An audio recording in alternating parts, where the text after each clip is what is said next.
One thing about Darkside, I've owned Darkside for 20 some odd years. It's been with me since high school, but the engine that was inside it was rebuilt by me and Slater. Slater you may have met if you watched the episode of Cruise the Coos. It was episode number... Yeah, so that's Slater. Slater and I have been friends since high school, and he's a mechanic by trade. But about 18 years ago, best to our knowledge, is when we rebuilt the engine that's inside it. He gave me a donor block out of a 71 Chevy, if I remember correctly. So the engine has been in there for 18 years.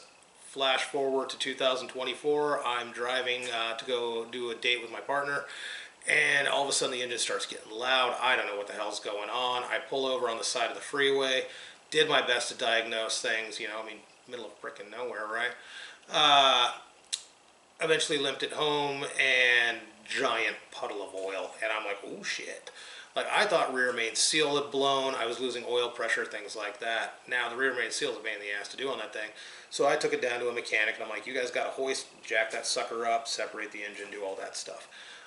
Come to find out, they found metal in my oil and that I had spun a bearing in some way, shape, or form. Recommendation was to rebuild the engine. I get that. It's an 18-year-old engine. It survived a long time and a lot of abuse. So to me, I'm like, cool, not going to question this mechanic. Yeah. Helen Keller can find oil inside the, metal inside the oil. You just got to feel that shit, right? So I knew it was time. Now I had three options. We could rebuild the block that's in there, but with the metal shavings, the question is what truly happened in there. You can buy a rebuilt engine, which, great, now you're just trusting who rebuilt it, or you could buy a crate engine. And I started thinking, a 2024 Chevrolet pickup truck base, according to what I found on Google, is this much. That's a lot of money. Now, on the end side of it, though, to buy the crate engine, all the little accoutrements I wanted with it and things like that, I spent between $6,500 and $7,000. I can't remember the exact math off the top of my head right now. But in essence, Darkside is just the same as a 2024 truck. A lot fucking cooler, but at the same time, it's a 0-mile engine at this point. And who doesn't want to say they have a 0-mile engine? I've never actually owned a brand new car. I like old rigs because we can fix them. Nowadays, you got computers, can't touch those things. So now that we got a crate engine in our possession, it's time to paint it. Why? Because I'm not putting in this shiny crate engine the way it is. It's not my style. So we are going to mask this sucker up, we're going to paint it, and we're going to do a heart transplant on Darkside, because there's no way in hell he's dying. Not on my watch. Not after what we just did. And, fun fact, I got a car show in 2 weeks. So, time to do an emergency heart transplant, gather Team Dean's garage, and do this. Let's go.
chanting by the wildest of the holy law to praise the Lord in flame.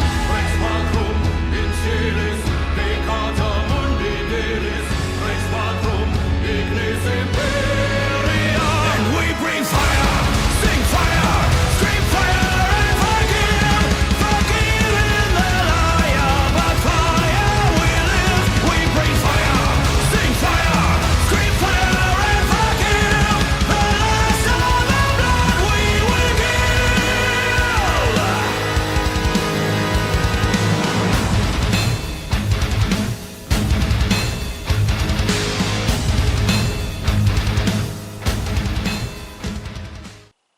So here's kind of what happened. We dropped the engine in, as you saw, and then I will say it was probably 8 to 10 hours of Sean and I working together to reattach everything. Fun part about Darkside is that it was always a Frankenstein. You know, it was a straight six manual transmission, four-wheel drive vehicle at one point. It is now a V8, 3-speed automatic, two-wheel drive vehicle. And that's fine and dandy, but that Frankensteining meant that to get this new engine in, you had to kind of Frankenstein it. Like, it's an 86 Monte Carlo power steering pump to get power steering in there. So it's not as bolt-in as you think, but there's no footage of all this stuff. Why? Because it's a one-man camera show here. Like, literally, there's a camera on a tripod in front of me. So I had precious time with Sean to get this done, and I'm not going to tell him, hey, can you wait while we stop and like line up the camera and get this all done and then we wrench? No, we're not doing that. We are moving forward and get this thing back on the road. So until Dean's Garage gets its own in-house camera person, shit like this is going to get missed. But that's kind of what happened. The next 8 to 10 hours was me and Sean working together. We had to reroute the fuel line. We had to make brackets. We had to do everything in order to get Darkside to live again. But Darkside did live. Take a look.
It's hard to describe the bond I have with my truck.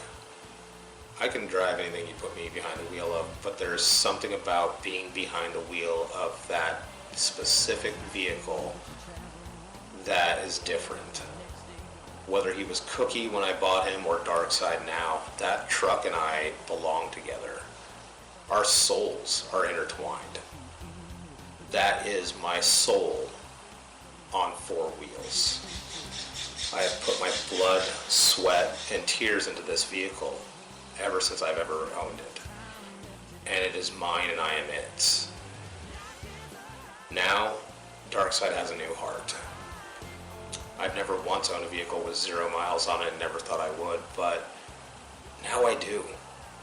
And the feeling is amazing.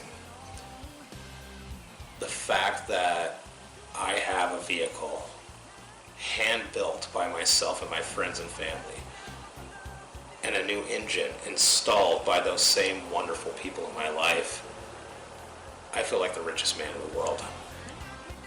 Darkside and I will continue down the road of life together, and we will continue in the style and flair that is us. And I cannot describe how amazing this feels. Here's to Darkside. You've died twice and resurrected yourself both times.